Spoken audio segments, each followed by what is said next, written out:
Every year in Durham Cathedral there is a particularly special occasion which I always look forward to, which is the lighting of the Christmas tree.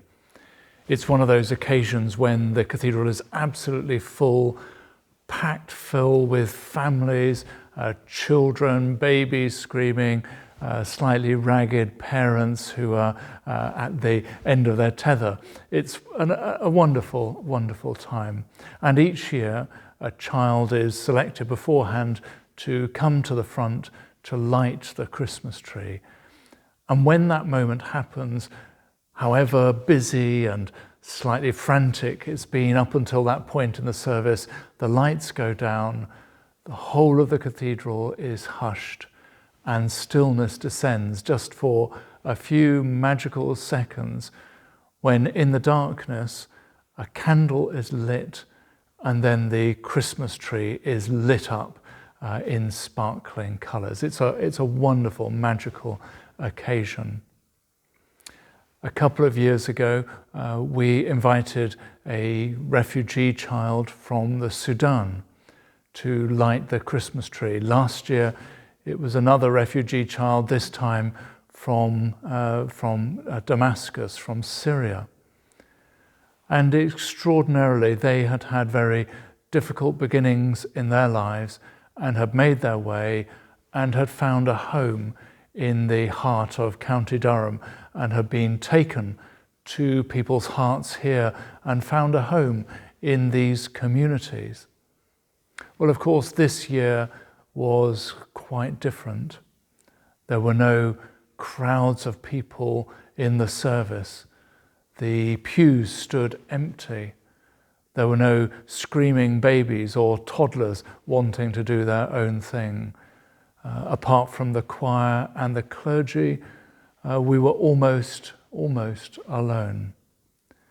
And of course, this year, we invited a frontline doctor, a doctor working in A&E here in the University of Durham Hospital, Tara Watkis, to light the Christmas tree.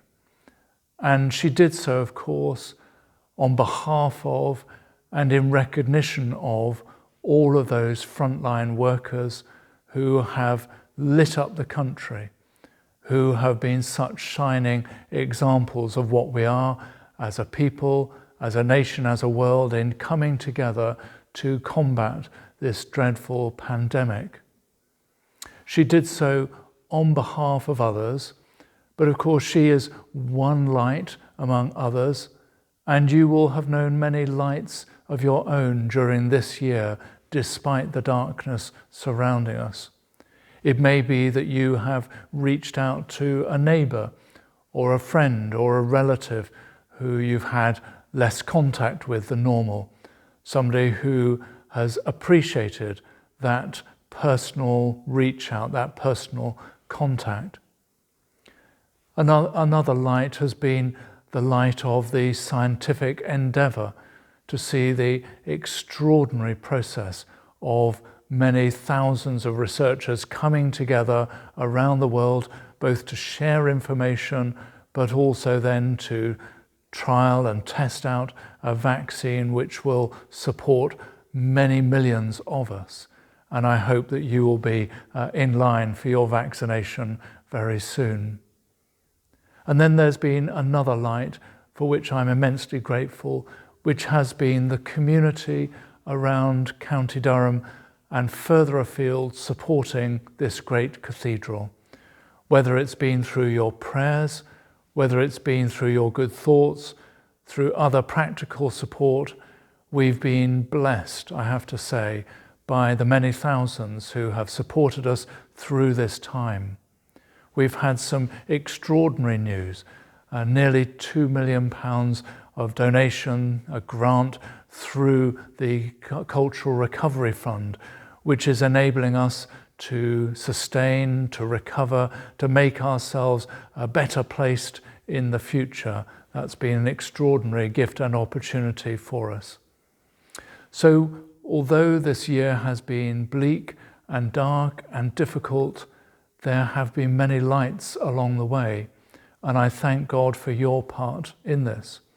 And as we look now to the coming of the light of the world, the Christ child who is born amongst us, made human flesh, God become one of us, one with us, we have a year to look forward to in 2021, when at last this pandemic is overcome, where God-given human ingenuity overcomes this great difficulty, our lives return to something more normal, something we would recognize better.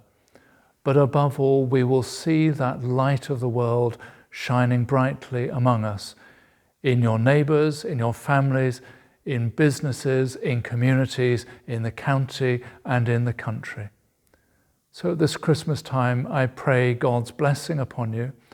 I pray that the light of the world will find his home in your heart, and may you know his joy and his peace in the year ahead.